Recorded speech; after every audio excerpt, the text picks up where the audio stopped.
할렐루야. 이 시간에 저와 여러분에게 하나님의 은혜와 평강이 넘치고 충만하는 그런 시간 되기를 간절히 소망합니다. 전투에 실패한 장수는 용서할 수 있어도 경계에 실패한 장수는 용서할 수 없다라는 말을 들어보신 적 있으실 것입니다. 경계가 전쟁보다 그만큼 중요하기에 나온 말이죠. 그런데 이와 비슷한 말이 있는데, 전투에 실패한 장수는 용서할 수 있어도 보급에 실패한 장수는 용서할 수 없다라는 말입니다. 실제로 진짜로 있었던 말은 아니고 그냥 그런 말이 있지 않을까라고 해서 사람들이 하는 말이라고 하는데, 군인들이 전쟁을 하는데 무기도 중요하고 전략도 중요하지만, 그러나 그 중에서 가장 중요한 건 무엇이냐? 바로 먹는 것이다라는 것이죠. 즉, 후방에서 이 보급이라는 것, 즉 먹는 것, 또 여러 가지들 먹는 것뿐만이 아니라 장비라든지 무기라는 것도 계속 보급이 돼야 되는데, 이것이 원활하게 이루어지지 않으면 그 전쟁은 백이면 백 다 패한다라는 것입니다.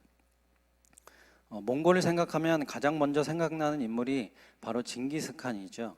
몽골의 초대 왕으로서 몽골 역사상, 아니 세계 역사상 가장 넓은 영토를 차지했던 민족이 바로 이 몽골이라는 나라였습니다. 그리고 이 징기스칸 때였죠. 당시에 200만 명이라는 인원 가지고 전 세계 유럽, 아시아는 물론이고 유럽까지 다 점령했을 정도로 아주 놀라운 세력을 떨쳤던 사람입니다. 그리고 이것을 무려 100년 동안이나 그 영토를 지켜내고 또한 이렇게 가지고 다녔던 그런 나라가 바로 몽골이라는 나라였죠. 이 몽골이 어떻게 그렇게 200만 명밖에 안 되는 그런 인력을 가지고 그 넓은 영토를 무려 100년 동안이나 차지할 수 있었을까? 그 이유가 무엇이냐라는 것입니다. 여러분들 아시다시피 몽골이라는 나라의 그 몽골인을 보면 키가 아주 작습니다. 보통 키가 성인이 한 150cm 이렇게 되는 키밖에 안 되거든요. 그러니까 작죠. 그런데 서양인들은 기본이 180, 그리고 더 크면 190, 2m까지도 되는 그런 키가 큰 사람들인데, 이런 사람들과 맞서 싸워가지고 이길 수 있는 힘이 과연 무엇인가라는 것이죠. 이 답은 무엇이냐면 바로 이 몽골인이 이 보급이 잘 되었기 때문이다라고 말하고 있습니다. 우리나라는 농사를 짓는 농경 민족이기 때문에 말이라는 게 필요 없죠. 우리는 말보다는 소가 필요하죠. 밭을 갈고 논을 갈고 해야 되는 소가 필요한 반면, 이 유목 민족이었던 이 몽골인에게 있어서는 말이 필요했습니다. 그리고 말이 가장 중요한 이동 수단이었죠. 말을 타고는 이들이 하루에 얼마 정도 이동할 수 있냐라고 보니까 무려 160km를 이동할 수 있다고 합니다. 하루에. 말을 타고 가는 거리가. 2차 세계대전 당시에 독일군 장갑차와 수송 트럭이 하루에 30km에서 50km밖에 가지 못했다라고 하니까, 이거에 비해서 몽골인들은 무려 4배나 더 빨리 이동할 수 있었다라는 것이죠. 이런 몽골인들은 말을 자신만 타고 가는 그 말 한 마리만 갖고 다니는 것이 아니라 기본적으로 2-3마리의 말을 더 끌고 다녔다라고 합니다. 왜냐하면 하루에 160km를 가는데 한 마리가 160km를 다 갈 수는 없잖아요. 이 말도 로봇가 아니고 짐승인데 지치니까 그때마다 말을 교체해서 타고 가고 이렇게 했던 것입니다. 그래서 전쟁하러 가다가 만약에 배가 고프다 그러면 어떻게 하냐? 양식이 떨어졌다라고 하면 그 가다가 서서 그 말 한 마리를 잡는 거죠. 그 한 마리를 잡아서 가죽을 벗기고 살을 해가지고 양식을 저장해서 가는 것입니다.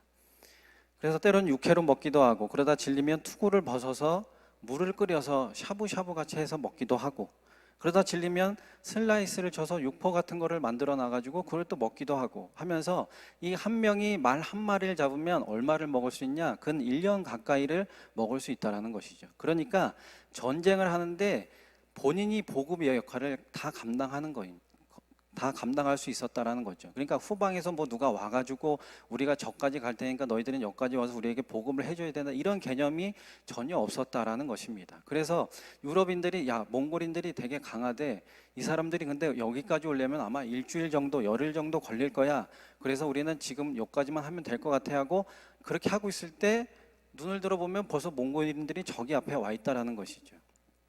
그러니 아무 방비도 안 돼 있고 준비도 안 돼 있는 사람들이 그 몽골인들에게 다 당할 수밖에 없었다라는 것입니다. 보급부대를 치려고 해도 보급부대가 없어요. 왜? 그 전쟁하는 사람이 보급부대고 또 전투병이기 때문입니다. 본인들이 다 먹을 것을 갖고 다녔기 때문이죠. 그래서 전 세계를 지배할 수 있었던 이유가 무엇이냐? 바로 이런 것, 보급이 잘 되었기 때문이다라는 것입니다. 공성전이라는 것을 들어보신 적이 있으실 텐데, 공성전은 성을 빼앗기 위한 전투입니다. 성을 빼앗기 위해서 가장 먼저 하는 것은 무엇이냐면 성 주위를 둘러싸는 거죠. 성 주위를 왜 둘러쌀까요? 나오지도 못하게 하고 들어가지도 못하게 하고, 또한 먹을 것도 들어갈 수 없도록, 먹을 것을 가지러 나올 수도 없도록 하기 위해서 성을 둘러싸는 것입니다. 바로 보급을 차단하기 위함이죠. 아무리 성 안에 먹을 것을 많이 쌓아둔다 할지라도 시간이 지나면 그 먹을 것은 점차 줄어들게 되겠고, 또한 심리적으로 압박감이 크기 때문에 옛날 고대 전투에서 공성전 하면 우선 성을 둘러싸는 것이 가장 첫 번째 우선순위가 되는 거죠. 우리 성경에도 보면 이런 성 함락에 대해서 군데군데 나오고 있습니다. 북이스라엘에 아합 왕이라고 있었습니다. 아내가 우리가 잘 알고 있는 이세벨이라는 그 여인이었고, 그런데 이 아합 왕 때에 아람 군대의 공격을 받게 되죠. 이때 북이스라엘의 수도였던 사마리아가 포위를 당하게 됩니다. 아람의 전략이 무엇이냐면 이스라엘 백성들을 우리가 아사시키자, 그러면 우리는 이길 수 있다라는 거죠. 그래서 사마리아 성 주위를 다 둘러쌉니다. 그리고 이 전략은 먹혀 들어가게 됩니다. 그래서 우리가 알고 있는 이 본문이 나오는 것이죠. 제가 본문을 준비는 못했는데 제가 말씀드리도록 하겠습니다. 열왕기하 6장 24절에서 30절 말씀을 보면, 이후에 아람 왕 베나닷이 그의 온 군대를 모아 올라와서 사마리아를 에워싸니 아람 사람이 사마리아를 에워싸므로 성중이 크게 줄여서 나귀 머리 하나에 80세겔이요 비둘기똥 4분의 1갑에 5세겔이라 하니, 이스라엘 왕이 성 위로 지나갈 때에 한 여인이 외쳐 이르되 나의 주 왕이여 도우소서. 왕이 이르되 여호와께서 너를 돕지 아니하시면 내가 무엇으로 너를 도우랴? 타작마당으로 말미암아 하겠느냐? 포도출로 말미암아 하겠느냐 하니라. 또 이르되 무슨 일이냐 하니, 여인이 대답하되 이 여인이 내게 이르기를 내 아들을 내놓아라. 우리가 오늘 먹고 내일은 내 아들을 먹자 하매, 우리가 드디어 내 아들을 삶아 먹었더니 이튿날에 내가 그 여인에게 이르되 내 아들을 내놓으라. 우리가 먹으리라 하나 그가 그의 아들을 숨겼나이다 하는지라. 왕이 그 여인의 말을 듣고 자기 옷을 찢으니라. 그가 성 위로 지나갈 때에 백성이 본즉 그의 속살에 굵은 배를 입었더라 라고 말하고 있습니다.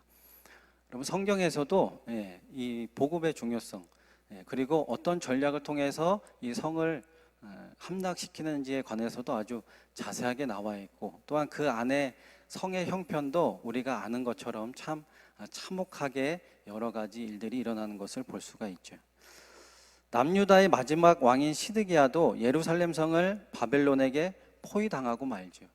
이때 이 시드기야가 몇 년을 버텼냐? 무려 18개월을 버티게 됩니다. 1년 6개월을 버티죠. 그런데 결국 이것에 굴복하고 맙니다. 성이 함락되고, 우리가 잘 알듯이 시드기야는 두 눈이 뽑히고 포로로 끌려가는 그런 비참한 최후를 맞이하게 되는 것이죠. 여러분, 이처럼 우리 사람이 사는 데 있어서 먹는 것이 참으로 중요하다라는 것이죠. 사람의 욕구 가운데 하나가 바로 식욕 아니겠습니까? 그리고 사람은 먹지 않으면 살아갈 수가 없습니다. 하나님이 또한 그렇게 만들어 놓으셨죠.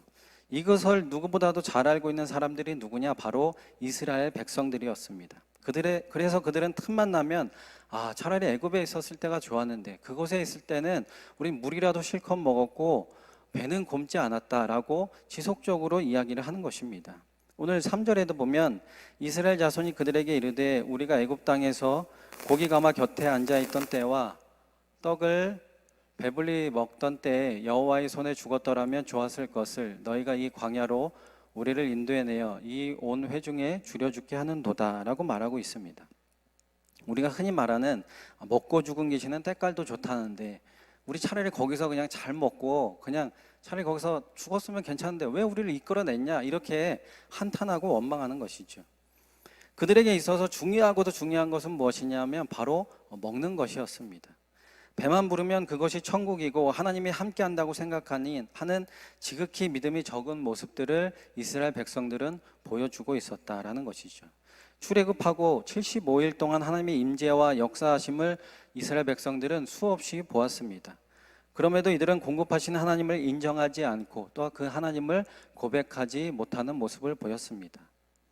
이에 하나님은 이들에게 알려주시는 것이죠. 만나와 메추라기를 온전히 공급해 주시는 은혜를 오늘 이스라엘 백성들에게 알려주기 위해서 오늘 본문처럼 역사하신 것입니다. 오늘 우리도 이 은혜를 알기를 원합니다. 우리를 향한 하나님의 한없는 공급하심의 은혜를 우리가 알고 또한 고백할 수 있는 이 시간이 되었으면 좋겠습니다. 첫 번째로 살펴볼 것은 공급하신 하나님의 은혜는 무엇이냐 하면 만나를 허락하신 하나님이다라는 것이죠. 4절에 보니까 그때 여호와께서 모세에게 이르시되 보라 내가 너희를 위하여 하늘에서 양식을 비같이 내리리니 백성이 나가서 일용할 것을 날마다 거둘 것이라 이같이 하여 그들이 내 율법을 준행하나 아니하나 내가 시험하리라 라고 말씀하고 있습니다. 과학기술이 많이 발전하였지만 그리고 인공 강우를 내리게 할 수 있다고는 하지만 그것으로는 가뭄을 해결할 수는 없죠. 가뭄의 해결 방법은 오직 하늘에서 비가 내려야만 그 모든 가뭄은 해결될 수 있습니다. 이스라엘 백성들의 배고픔도 마찬가지죠. 300만 명이나 되는 사람들을 먹이려면 그때 광야에서 농사를 지을 수도 없었죠. 그리고 물도 강물 정도는 흘러줘야 이 300만 명이 충분히 먹을 수 있는 그런 것처럼 하나님은 이들에게 만나를 주셨는데 어떻게 주셨냐? 땅에서 직접 농장을 경작해서 먹으라고 하지 않으셨고 하늘에서 비처럼 내리게 하셨다라는 것입니다. 소란하게 내리는 비도 아니죠. 아침에 일어나 보면 이슬처럼 내려져 있었습니다.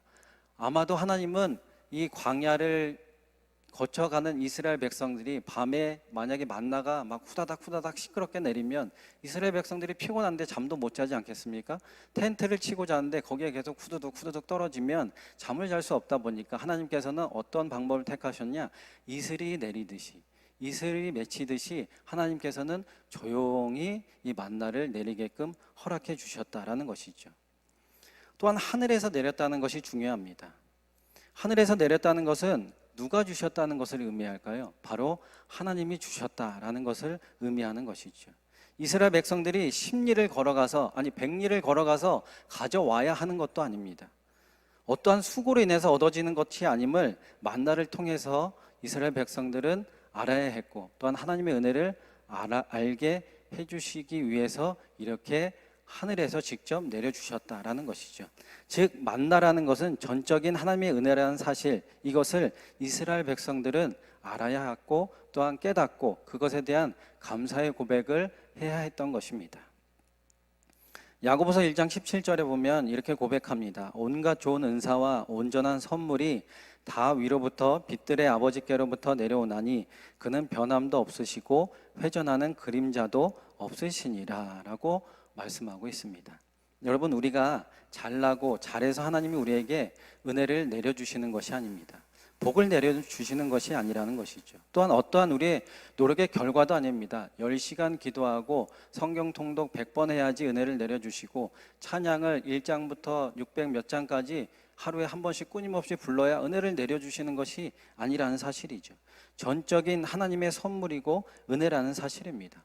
우리가 노력해야지 햇빛을 쐴 수 있고 공기를 마실 수 있고 비를 내릴 수 있고 이게 아닌 것처럼 말이죠. 그러니 우리는 이러한 은혜에 감사해야 하는 것이고 주님께 영광 올려드리는 귀한 삶을 살아가야 하는 것입니다. 지금도 하나님은 우리들에게 이러한 양식을 허락해 주고 계십니다. 그리고 영의 양식도 우리들에게 매일매일 허락해 주시고 계십니다. 여러 가지 방법을 통해서 말이죠. 그래서 육의 양식이든 영의 양식이든 우리는 매일 감사해야 하고 무엇보다도 이 모든 것들이 하나님께로부터 왔다라는 사실을 기억해야 하는 것입니다. 그래서 잊지 말고 우리가 이것을 늘 기억하여서 매일 우리에게 육의 양식, 육과 또한 영의 양식을 공급하시는 하나님을 진정으로 찬양하며 그 주님께 영광을 올려드릴 수 있는 귀하고 복된 삶을 살아낼 수 있는 저희가 되시기를 예수님의 이름으로 간절히 소망합니다. 두 번째로 공급하시는 하나님의 은혜는 무엇이냐 하면 메추라기를 허락하신 하나님이다 라는 것이죠. 8절에 보면 모세가 또 이르되 여호와께서 저녁에는 너희에게 고기를 주어 먹이시고 아침에는 떡으로 배불리시리니 이는 여호와께서 자기를 향하여 너희가 원망하는 그 말을 들으셨음이라. 우리가 누구냐? 너희의 원망은 우리를 향하여 함이 아니요 여호와를 향하여 함이로다 라고 고백하죠. 요즘 좀 핫한 뉴스가 하나 있었는데 무엇이냐면 군대에서 나오는 그 밥이 부실하다라는 것 때문에 최근에 논란이 된 적이 있었습니다. 한창 때 나라를 지키는 군인들의 밥이 제가 보기에도 너무 부실했기 때문이죠. 저 좀 군대 얘기해서 죄송한데 제가 군대 생활했을 때에도 그렇게 나오지는 않았던 것 같아요. 예, 먹을 거야 뭐 군대에서는 아침, 점심, 저녁 먹고 싶지 않은 아이들이 아니라 장병들을 막 데리고 가서 일부러 가서 막 먹이고 이렇게까지 했는데 요즘 보니까 너무 부실하게 나오더라고요. 그래서 군인은 여러분 잘 먹어야 됩니다. 왜 잘 먹어야 되죠? 나라를 지켜야 되기 때문입니다. 예, 언제 전쟁, 우리나라는 아직까지도 지금 휴전 상태잖아요. 예, 아직 뭐 전쟁이 끝난 것이 아니고 만약에 전쟁이 끝났다 하더라도 그래도 우리는 이제 나라를 지켜야 되는 그런 것이 있는데 어쨌든 지금은 전쟁이 끝난 것이 아니고 휴전 상태. 그러니 이 장병들이 잘 먹어야 됩니다. 예, 잘 먹고 잘 훈련 받아서 언제든지 전쟁이 나면 바로 투입해서 자신의 역할을 수행할 수 있도록 그리고 그 전쟁에서 우위를 점해서 승리할 수 있도록 해 주어야 하는 것이죠. 이스라엘 백성들도 그런 의미에서 보면 노예였지만 아주 잘 먹었던 것 같습니다. 오늘 3절 초반에 보니까 이스라엘 자손이 그들에게 이르되 우리가 애굽 땅에서 고기 가마 곁에 앉아 있던 때와라고 고백하는 것을 보면 이들이 벽돌을 만들지 않았습니까? 벽돌을 굽고 만들고 막 성을 건축하고 하다 보니까 애굽에서도 이 자원들을 잘 먹였던 것 같아요. 고기 가마 옆에 있었다라는 거 보니까 고기를 굽는 가마 옆에 이들이 늘 있었고 그것에서 자신들이 필요한 고기를 원 없이 먹었다라는 것이죠. 그렇게 먹었던 이 이스라엘 백성들이 출애굽한 이후에 계속 걸어가면서 고기를 먹을 수 없었다라는 것입니다. 그러니 만나도 만나거니와 우리에게 고기를 좀 먹게 해달라라고 원망하고 불평하는 것이죠. 고기를 차라리 처음부터 입에 안 댔으면 몰라도 고기를 먹었던 사람들이 고기를 안 먹게 되니까 체력도 유지할 수가 없게 되고 우리가 흔히 하는 말로 헛헛하게 된 거죠. 뭐 기력도 안 나고 힘도 없다라는 것입니다. 이에 하나님은 이스라엘 백성들에게 그래서 메추라기를 공급해 주십니다. 오늘 본문은 아니지만 민수기 11장 18절에서 20절을 보면 또 백성에게 이르기를 너희의 몸을 거룩히 하여 내일 고기 먹기를 기다리라. 너희가 울며 이르기를 누가 우리에게 고기를 주어 먹게 하랴. 애굽에 있을 때가 우리에게 좋았다 하는 말이 여호와께 들렸으므로 여호와께서 너희에게 고기를 주어 먹게 하실 것이라. 하루나 이틀이나 닷새나 열흘이나 20알만 먹을 뿐 아니라 냄새도 싫어하기까지 한 달 동안 먹게 하시리니 이는 너희가 너희 중에 계시는 여호와를 멸시하고 그 앞에서 울며 이르기를 우리가 어찌하여 애굽에서 나왔던가 함이라 하라라고 말씀하십니다. 야, 너희가 그렇게 먹고 싶어 하던 고기 내가 먹게 해줄게. 너 어떻게까지 먹이게 해주신다고 말씀하셨습니까? 냄새가 나서 그 냄새도 싫어하기까지 내가 먹게 해주겠다라고 말씀하시죠. 애굽에서 먹었던 것보다도 더 충분히 먹을 수 있도록 하나님께서는 공급해 주셨다라는 것입니다. 하나님은 이처럼 우리의 필요를 넘치고도 넘치게 공급해 주시는 분입니다. 싸움에서도 승리도 하나님은 아슬아슬하게 이기는 것이 아니라 넉넉하게 이길 수 있도록 도우시는 분이 누구냐? 바로 하나님이라는 사실이죠. 그래서 로마서 8장 37절은 그러나 이 모든 일에 우리를 사랑하신 이로 말미암아 우리가 넉넉히 이기는 이라라고 말씀하고 있습니다. 아슬아슬하게 위태하게 이겼다, 간신히 이겼다 이게 아니라 넉넉하게 이김을 허락해 주겠다라고 말이죠. 또한 하나님 나라에 들어감도 마찬가지입니다. 베드로후서 1장 11절을 보면 이같이 하면 우리 주 곧 구주 예수 그리스도의 영원한 나라에 들어감을 넉넉히 너희에게 주시리라 라고 말씀하시는 것입니다. 여러분, 하나님은 째째한 하나님이 아닙니다. 그저 그냥 내가 너 이거 하나 줄게, 뭐 이거 하나 주면 되지, 뭐 이렇게 하시는 분이 아니라는 분이죠. 한번 주실 때 정말 충분하게 그리고 넉넉하게 모자람 없이 주시는 분이 누구냐? 또한 넘치도록 공급하시는 분이 누구냐? 바로 하나님이라는 사실입니다. 이런 하나님을 우리가 어찌 찬양하고 경배하지 않을 수가 있겠습니까? 오늘도 이렇게 우리에게 모든 것을 넉넉하고 또한 차고 넘치게 충분하게 주시는 이 하나님을 우리가 찬양하고 경배할 수 있는 그런 귀하고 복된 삶을 살아가시기를 예수님의 이름으로 간절히 소망합니다. 세 번째로 공급하신 하나님의 은혜는 무엇이냐? 남지도 부족하지도 않게 공급하시는 은혜다라는 것이죠. 오늘 16절에서 18절 말씀을 보면 여호와께서 이같이 명령하시기를 너희 각 사람은 먹을 만큼만 이것을 거둘지니 곧 너희 사람 수요대로 한 사람의 한 오멜씩 거두되 각 사람이 그의 장막에 있는 자들을 위하여 거둘지니라 하셨느니라. 이스라엘 자손이 그같이 하였더니 그 거둔 것이 많기도 하고 적기도 하나 오멜로 되어 본즉 많이 거둔 자도 남음이 없고 적게 거둔 자도 부족함이 없이 각 사람은 먹을 만큼만 거두었더라 라고 고백하고 있습니다. 만나를 통해서 하나님은 놀라운 은혜를 맛보게 하셨는데 많이 거두나 적게 거두나 부족하거나 넘치는 일이 없었다라는 것이죠. 단 조건이 하나 있는데 그것은 무엇이냐면 욕심을 가지고 남겨두면 그것은 벌레가 생기든지 아니면 냄새가 나든지 하게는 하셨지만 그것을 제외한다면 누구나 내가 많이 거뒀다고 해서 이게 뭐 넘친다거나 뭐 힘들다거나 그렇게 하지 않았다는 것이죠. 그리고 내가 부족하게 거뒀어도 그것을 통해서 또한 배부르게 먹을 수 있는 그런 은혜를 허락해 주셨다라는 것입니다. 즉 하나님은 우리에게 일용할 양식을 주셨다라는 것이죠. 일용할 양식은 그날에 필요한 양식이죠. 우리가 하루하루 살아가는데 필요한 것만 있으면 여러분 감사하지 않습니까? 예, 감사하지 않으신 것 같네요. 우리에게 하루하루 살아가는데 필요한 것만 있으면 되는 그런 믿음이 있으면 좋겠습니다. 물론 넘치게 있는 것도 감사할 일이죠. 뭐 그거 가지고 잘못됐다는 것은 아닙니다. 그러나 그 넘치는 것을 나누는 마음이 있냐라는 것이죠. 그 넘치는 것 가지고 다른 사람들을 위해서 베풀고 또는 다른 어려운 일을 위해서 선교하고 이런 것들에 우리가 관심을 가지고 있냐라는 것입니다. 또한 부족하면 부족한 대로 보내면 되는데 그것을 억지로 채우고자 세상의 방법으로 좀 어떻게든 채우고 그 부족한 것을 어떻게 좀 메꾸고자 하는 그런 것에서 우리는 문제가 발생된다라는 것입니다. 우리에게 이러한 마음만 없다면 하나님은 분명히 우리에게 매일매일 일용할 양식을 공급해 주시고 또한 남지도 않고 부족하지도 않게 하실 뿐만 아니라 혹여나 남고 차고 넘치면 그것을 통해서 또한 하나님의 뜻 가운데 하나님의 역사를 이루는 사역을 위해서 쓸 수 있는 믿음 또한 우리에게 허락해 주신다는 사실이죠. 또한 부족하면 부족한 대로 그것을 가지고 또한 하나님께 아뢰고 나아간다면 우리에게 또한 나머지를 하나님께서 하나님의 마음으로 우리들을 채워주신다라는 사실입니다. 여러분 우리에게 일용할 양식을 공급해 주시는 그 하나님을 온전히 기억하시고 그 주님만을 찬양하며 나갈 수 있는 저와 여러분의 복 있는 삶이 되시기를 예수님의 이름으로 간절히 소망합니다. 정리하면 하나님은 우리에게 한없이 공급해 주시는 분입니다. 은혜를 공급해 주시고 또한 육의 양식과 영의 양식을 날마다 끊임없이 그리고 넉넉하게 부어주시는 분이라는 사실이죠. 그런 하나님을 우리는 믿으면 되는 것입니다.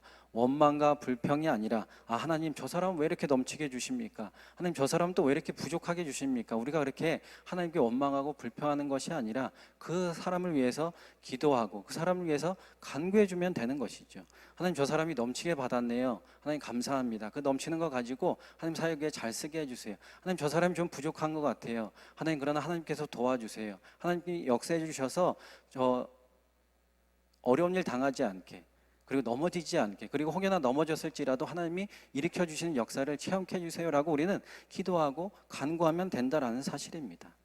이렇게 우리의 믿음을 하나둘씩 공급해 주시는 은혜 가운데 채워나간다면 하나님은 분명히 우리를 통해서 놀라운 역사를 이루어 나가실 줄로 믿습니다. 이렇게 공급하신 하나님을 우리가 오늘도 온전히 기억하고 이 하나님께 찬양하고 경배하여서 온전히 승리하는 복 있는 삶을 살 수 있는 저와 여러분이 되시기를 예수님의 이름으로 간절히 소망합니다. 우리 이 시간 함께 찬양하겠습니다.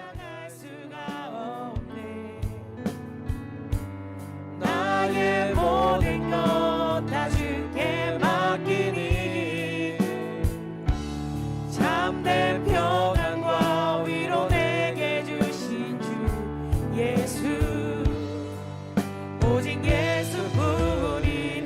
우리 이 시간 오늘 주신 말씀 붙들고 기도하도록 하겠습니다.